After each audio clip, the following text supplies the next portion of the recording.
Yo, what is going on, everybody? GZTV back with another video. We are back with another spooky season movie pick, and it is actually insane that I haven't seen this movie on the channel yet. But we are here to talk about the 2018 American Gothic supernatural horror film directed by Corin Hardy and written by Gary Doberman. We know him very well for his work throughout this franchise, from A Story by Doberman and again James Wan, another character who is very famous for the Conjuring universe. We have The Nun. I've actually seen this one before, but I never got around to reviewing it for the channel somehow, so I think it was time for a revisit. And I mean, going in, I was expecting a decent period piece more than anything, something with an old school gothic edge to it. I honestly didn't even realize this movie technically starts the entire Conjuring universe. I know you guys can call me a casual in the comment section, but once I found that out, everything suddenly made sense with this movie, the way it was told, the tones, all these different things. I was genuinely excited to rewatch it though, mostly to get reintroduced to Valak, easily one of my favorite horror villains ever. There's just something about her presence, that eerie calm mixed with sudden brutality. I mean, she is such like an abrasive character that makes her feel like a true horror icon. She is one of the best, I think, not of all time, maybe though, actually. Like, I really like Valak, and I think that might be a hot take, but I think she's an amazing character. I didn't think this movie got mixed reviews. I always assumed it was a smash hit because people love Valak. The concept of the Abbey and all the nuns immediately grabbed me. I'm not super familiar with that specific religious culture, but it gives the movie such a unique tone. It's respectful towards faith, but still terrifying, almost educational in a weird way. It shows that the filmmakers actually cared about how nuns live, what they believe in, and how they see the world. That authenticity made the setting even creepier and more grounded. So that being said, we're just going to get through all of it right here, right now. Let's go. So getting into the premise, I'd say the story is simple, but it works. In 1952 Romania, that's the exact year it takes place, a priest with a haunted past and a novice nun are sent by the Vatican to investigate the mysterious suicide of a nun at a remote abbey. What they find there is a demonic force, obviously Valak, that has been unleashed from the depths below, from hell. I mean, she's an evil nun. As an origin story, it's pretty solid. Sure, it's thin and a little cookie cutter, but that simplicity actually helps it out and actually helps it succeed as a watchable horror film. It's not overloaded with subplots or side characters, it just focuses on atmosphere and dread. The 1950s period aesthetic is one of the best in the entire universe. I love when The Conjuring goes old school, and they do that for the most part in this franchise, which makes it a pretty successful franchise, I think. That abbey is such a high effort set piece, easily one of the most immersive locations in the series. Sister Irene is obviously great too. I'm going to talk about these characters real quick. I know we'll get into the good and the bad, but getting into Sister Irene, she kind of starts as this innocent, almost naive character, and by the end she's become this brave, confident heroine standing toe to toe with pure evil. I like her growth. It's also kind of funny that the actress is the real life sister of the actress who plays Lorraine Warren. They look so similar, almost distracting, but it adds kind of a cool meta layer, kind of a cool Easter egg for you. And Father Burke is another standout. He's the movie's heart in a lot of ways, strong-willed, faithful, and just a genuinely good man. You can tell he's been through things, but he still believes, and that's inspiring in a story this dark. Then there's Frenchie, who's kind of the comic relief, but in a charming way. His immediate attraction to Sister Irene is funny, a bit corny, but kind of sweet at the same time. He's the outsider looking in, the audience perspective, I would say, and it works. He's almost like a Jane Foster walking into Asgard type of character. And then obviously the ending, this is going to be a spoiler review, I'm just going to say that right now. The Warrens show up, that kind of ties everything together nicely, especially when you realize the opening and closing scenes are connected in a way. I actually got mixed up at first thinking the opening nuns were from a different place for some reason, but once I clicked, the story structure felt very complete, and in terms of the premise, I think that's great. Lore-wise, this is one of the clearest and most coherent entries in the series. So let's go. Honestly, that was probably the chunk of the good, but we're just going to get into it. I mean, this movie goes hard visually. It's an amazing looking movie, I think. The camera work is excellent. You get these like super abrasive, you get slow zooms, you get really good camera work. The tracking shots are tense, very deliberate. The lighting does a great job kind of with symbolism, you know, Mary points the way, and you even get like the red tent in the main church, the flickering lanterns in the tunnels. There's a lot of stuff there. The graveyard sequence and anything concerning the graveyard is one of the creepiest set pieces, some of the creepiest sequences in the entire universe. It is genuinely scary. I don't normally get like psyched up graveyards and weird stuff. I'm not gonna walk past a graveyard in real life and be like, oh fuck, I get this eerie feeling. No, like the way they show it here, and it's pretty corny, like you have the smoke coming out, you have the crosses everywhere, but like the way they show it and the way things kind of happen, and the nun kills herself right in front of you, and you have Daniel in there, and all the characters kind of experience this. It's awesome. And Valak, my god, even after all this time, she's still terrifying. The makeup, the eyes, the teeth, her design is phenomenal. She's one of the creepiest looking things in this entire series. Maybe she's not quite as scary as I remembered, but she still commands every scene she's in. That moment when she rises out of the water near the end, that was one of the coolest horror visuals I've ever seen. Perfect horror energy while having kind of like this predator like badassery to it. I fucking loved that scene. The whole water sequence was awesome. She spits the blood at her. That's fucking sick. I loved it. The movie strikes a really good balance as well between scares and story, and that's not always achievable in a lot of these films. Well, it's achievable, but it's not always executed. Yeah, some of the pacing is odd. We'll get to that in a second, but there's room for both the atmosphere and the lore to breathe. The religious gothic tone here is unmatched. I think it's awesome. This is the most overtly spiritual and faith-based story in the franchise, not just using religion as like a flavor and as an aesthetic because there's evil around, but as an actual storytelling element. It feels like a Catholic horror painting brought to life, and I think that's kind of the beauty of this. I know that section was short, but we talked a lot in the premise, so let's keep it moving here. So getting into the bad, there's a little more to say here, but I still think this is a really good movie, and you'll see that in the review later, but we're gonna have to be honest here. The Nun is definitely a cliche movie. There are a lot of cliches. The scares are pretty predictable at times. Valak screeches a lot, and the jumps can get repetitive. They use jump scares more than like clever scares, but that's fine. It's part of the charm, and the variety of hauntings keeps things interesting. I like how similar to Annabelle Comes Home, how there's different things haunting. It's not just a general antagonist. It's not just a general evil force. Everyone kind of has a past that haunts them. Everyone's kind of gone through some traumatic shit in their past, and that comes to fruition here. You get Father Burke, he gets haunted by Daniel. Frenchie deals with the suicidal nun, the nun that actually killed herself. She's not just suicidal. And Irene faces Valak head on. I think it spreads the tension out well, and I think it gives each character sort of an opportunity here to really display their character. The effects and editing is kind of sloppy in places as well, I will say. I know it's a beautifully shot film, but some of the effects and whatnot are pretty sloppy. You kind of get these weird jump cuts where the camera pans. This is very nitpicky, but like the camera pans, cuts back, and suddenly the character's in a completely different spot. That's pretty jarring, and it can kind of turn you off and throw you off a little bit. About halfway through, also just getting into some of the pacing around the 50 to 55 minute mark. The pacing stumbles a bit. It slows down just a touch too much before ramping up again, so I will say there's definitely issues. This isn't a perfect movie. I know I praised it a lot before. And the ending, although I like this arc, I like where the movie went, but the adventure arc where they have to kind of close the gateway, it felt oddly placed.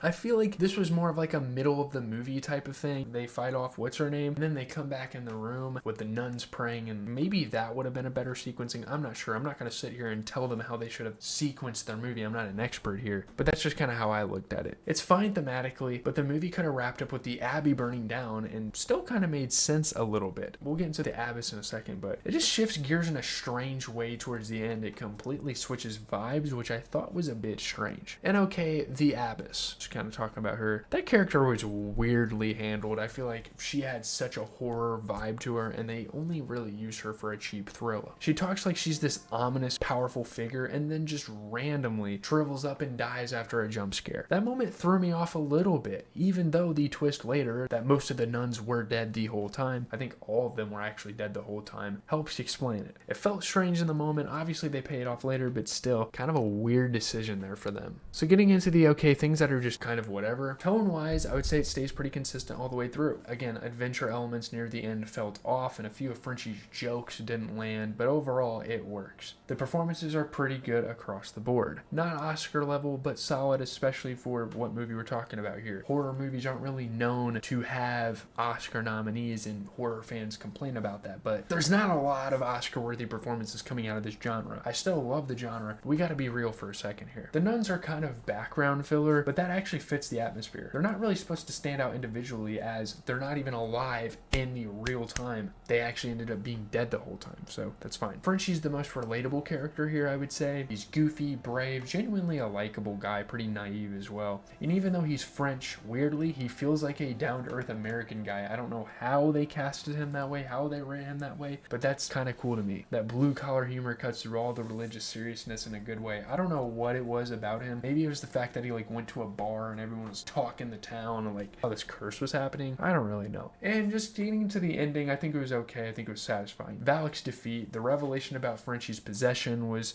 weird. It didn't really make sense now that I'm thinking about it, and I honestly forgot to mention that in the video, and kind of the way it connects directly to the Warrens. I mean, again, it is confusing how all of a sudden Frenchie got possessed. I mean, they hinted at it with the upside down cross on his neck, but it's still a good setup for the rest of the series. It gives you just enough closure, but still leaves you wanting more. And honestly, I think it is a great origin story overall, and I wish I'd watched it first because it frames everything else in the Conjuring universe so well. Again, everything starts to make sense, and that's the point of an origin story. And maybe that's kind of like a good thing about watching an origin story after everything else, because that gives you kind of like some satisfying things, you know, thinking about the other movies like, oh, okay, that's nice. The tie-in at the end isn't super obvious, but it's enough to set the stage. Some might see it as a side quest, but knowing what I know now, it's a perfect starting point for this franchise. Yo, let's get into the review time to pull up the tier list. I will just say The Nun is a stylish, eerie, and surprisingly deep entry in the Conjuring universe. You would look at it on the surface and say, well, that seems like kind of a side quest. And it kind of sucks that they didn't drop this film first, but there it is. It's got its cliches and pacing issues, sure, but it's such a visually rich and atmospheric movie that it's hard not to respect it. I think that's a major sentiment for me, is I just respect the hell out of this movie. The gothic setting, the dedication to religious detail, and the commanding presence of Valak all come together to create something memorable. It's not the scariest movie in the franchise, it could be, but it might be the most cinematic. I think it's one of the most well done. It feels like a real horror story, not just a series of jumps, not just a cheap thrills cash cow to get people in the seats at the theaters. And as an origin piece, it nails the tone perfectly. Dark, holy, and cursed all at once. For me, The Nun barely surpasses the Annabelle trilogy. I feel like a lot of these films are pretty tight besides the 2014 film. It's a bit heavier, more immersive, and just a more mature kind of horror in general, so it earns its spot as alarmingly amazing and sits comfortably above the Annabelle films in my personal rating. So I would say it goes Nun, Annabelle Comes Home, Annabelle Creation, and Annabelle 2014. And it does suck that we hit that kind of dry spell with Annabelle 2014, but other than that, I think the movies are getting better and better as we go along, which is great for this franchise. It is an 8.2 out of 10. I don't know if I said the number before, but there you have it. I'm just going to keep that there. Leave a like, comment, and subscribe. I know I'm lagging around a little bit. The internet here isn't the greatest. I'm at fucking college. What do you expect? I'm going to start editing this a little bit tonight. I'm not sure how far I'm going to get into it, but up next after this, La Llorona. That is a movie I'm very interested to check out because I feel like I watched it years ago but didn't really cover it on the channel. I don't really remember it as well as I think, but